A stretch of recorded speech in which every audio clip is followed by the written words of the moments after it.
Alright,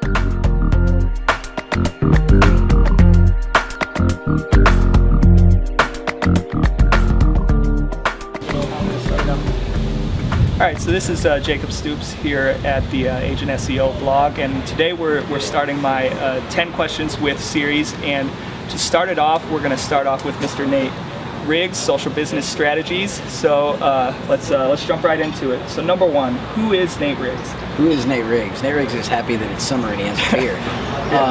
Who is Nate Riggs? That's a good question. So I'm a content marketing consultant, and I help companies with that and social business design. I'm a blended family dad with a baby on the way next month. And when I'm not injured, I like to run a lot. Awesome, awesome. So what projects are you currently working on? So the biggest project, well, the project I'm always working on is blogging at nateriggs.com. I do a lot of that. And the biggest project I'm working on right now, aside from some client stuff, is writing a book. So I'm writing a book on the idea of blogging styles, and that is, most of the books that have come up to this point are about the science of blogging. How do you convert readers? How do you get attention? How do you get people to your site? Things like that. Nobody's written more on the art aspect of blogging. How do you lay the content on the page in a way that it's easy for the reader to read it, to go all the way through it, and so that's kind of what the book's going to be about, is somewhere in between 25 and 30 different styles of posts that you can use as a framework. So when do you think that'll come out? It is potentially coming out in the first quarter of next year. I've got to get through the manuscript. That's due in October, and then hoping to launch probably around January, February. Awesome. So everybody look for that first quarter of next year. We're going to hold into it. So number three, what is social business design? Kind of a term that you coined. What is it in your words? Well, social business design, you know, I don't even know where the term came from, but social business design is really building teams of people inside organizations that start to use internet technology and social media to do a bunch of different stuff. I think a lot of people lump social media into the marketing bucket, but really it can be used for customer service, internal communications, collaboration. We're seeing a lot of the collaboration now with Google+. Like, this is a social network that's really designed to help people inside organizations collaborate with one another. So I go into companies and help them go from where they are today to using these new tools to do a lot of the same stuff they're doing already, but in a faster, more efficient way. Okay. And then as a small business owner, you know, it can be tough sometimes. What are some of the biggest challenges that you face? So time is always especially as a small business owner, time is always the number one thing that is a challenge, because you only have so much of it and you can't really make the 36-hour day. Would love it if somebody would invent that one. So managing your time and making sure that you're always using that time as productively as possible is the biggest challenge, I think. And then second is that whole self-esteem reassurance thing, because when you're a company of one or a small business owner, you don't have anybody else to blame anything on. If things go to the shit can, it's on you. Yep. So.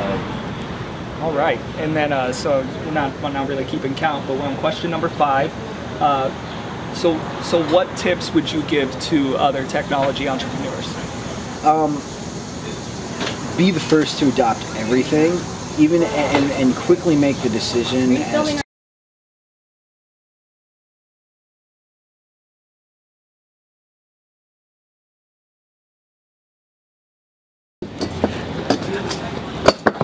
All right, so we got briefly interrupted and asked to move. So we're back. We're gonna go to question number 5 again. Yeah. So what tips would you offer to technology entrepreneurs in today's market? So for tech entrepreneurs, jump into everything that you can right off the bat and check it out, play around, and then don't get distracted by shiny objects. Be willing to look at things analytically and determine, is this something you can use? Is it something your audience can use? Is it something your clients can use? If it's not, move on, because by tomorrow there's going to be like 15 new things that come out, and it's your job as the entrepreneur or consultant to be able to determine what's valuable and what's not. Awesome. And then question number 6. What technology or tools do you use on a regular basis? So I'm a Hootsuite dude, although it's been running really slow and it's kind of started to tick me off. Google Plus is fascinating to me. I was in the field test on that, and I see a lot of potential in terms of collaboration for that.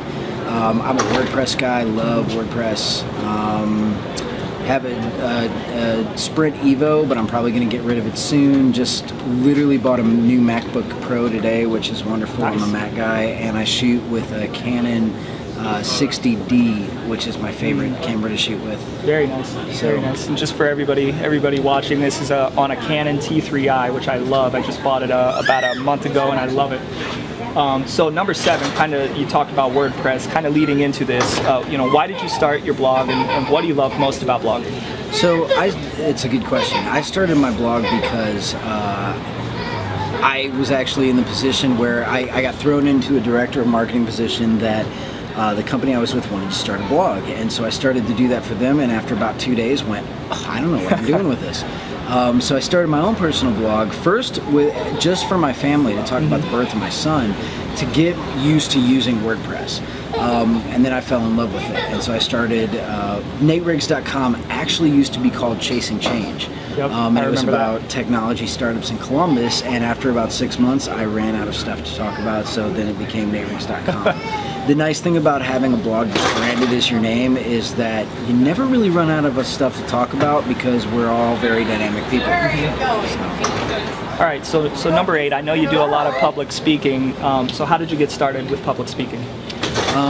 I got started with public speaking because I was doing a lot of business development. So I was working for the agencies, developing business, and public speaking was a great way to generate leads. In high school and in some college, I had always had a background in theater and performance, so I really liked getting up on stage in front of people, and speaking seemed to be a really neat little outlet to be able to do that.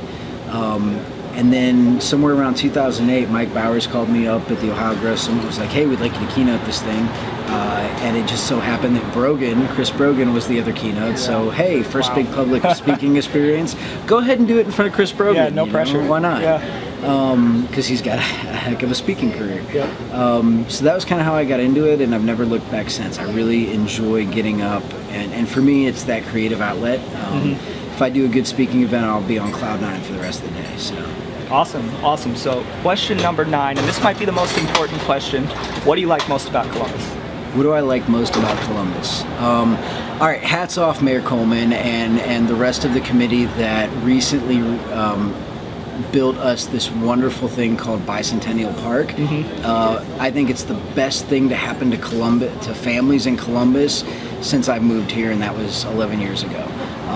Other than that, it is a wonderful community to live in that the cost of living is low, you have a big variety in the community in terms of things to do, places to eat, and you still retain those Midwestern values where people are focused on family and values and being down to earth. Columbus is a great place to live. And then, not to mention, but my personal opinion is Columbus is one of the best tech communities, not even just in the Midwest, but in the country, in my opinion.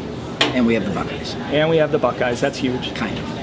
And then, so question number 10, last but not least, on what social networks can we find you? So you can find me everywhere. To be honest, I predominantly use Twitter day in, day out. I'm on Twitter all day long. I have no idea why I like the short form communication stuff. Been on Google Plus a lot lately, getting my head around that. Facebook is more of kind of where I go to joke around and hang out. And blogging, and that's about it. Awesome. All right, so that's it. That's the first edition of 10 Questions With. So just stay tuned for more 10 Questions With at a later date. I'll talk to everybody later. Cheers. Awesome. Thank you.